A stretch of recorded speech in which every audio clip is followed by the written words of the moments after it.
Right, you are watching The Beat. I hope you're enjoying the music. There's still loads more great music still to come on the programme this evening. I'm very pleased to say that I've been joined by Damon Interview from Blur, back with a new single and an album still to come. Now, when you lot first started out, one of the sort of tags that, you know, certain sections of the music press gave you was, the most shaggable band in pop? Yeah. Was that something that you lived up to? I don't think so, no. I don't think anyone can live up to that, can they? And the ones that they say are usually aren't. So it was a bit of a misdemeanour for us, entirely. And in America, when we went to America, the shaggable means... Well, it doesn't really have a sort of translation there. It's sort of something to do with carpets. I thought it meant tobacco or something. Yeah, you're right, actually. Tobacco. So they got it completely wrong. Yeah. Didn't know what was going on at all. But they actually put stickers on the records there, the most shaggable band in pop. And it didn't help sell any records at all, because they thought you were a carpet salesman or something. Yeah. Well, listen, it's been about 2 years since, like, the first album, a long time in pop, and I know that it hasn't been plain sailing the last sort of, like, couple of years. Can you tell us what's been happening, why you've been away for so long?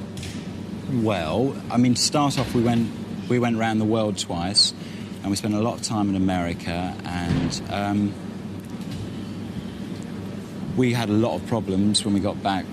Our management had sort of disappeared with all our money, so we had to pay off all our debts, and there was just a whole change in everybody. We all became slightly schizophrenic, I think, and just had to sort of recover from that. Yeah. I think I'm sure every band that you've spoken to who went to America early on in their career had a few problems, because it's just such a large place, and the sort of reception that you get in England is so different to that in America. I mean, they're so sanitised about everything there, and everything. I mean, you're expected to be more of a salesman there than an individual. Right. And it's just difficult, you know, it's just difficult to sort of learn how to deal with it. I think it takes years. You know, I recommend people go over for like 1 or 2 weeks, not sort of 2 or 3 months, you know, but everyone's greedy in this business to sort of ship you out there and make lots of money.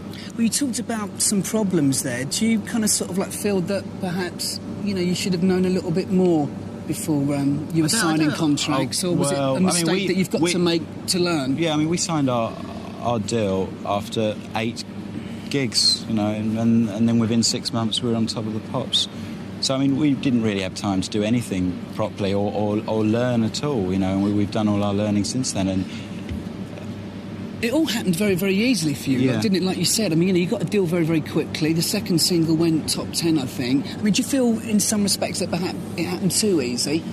Well, it didn't, because it gave us an interesting perspective, and especially when we went to America, you know, England started to become this sort of fantasy place that, you know, we could return to one day and start again. You know, and all the work we've been doing since then has sort of dealt with England as a fantasy place, you know, and the first single is like London as a sort of fantasy, you know, it's sort of like a film track to sort of a night in London.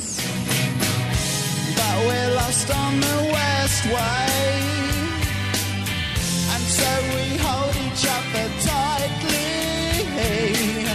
and hold on for tomorrow, singing la la la la la la la la la la la la la la la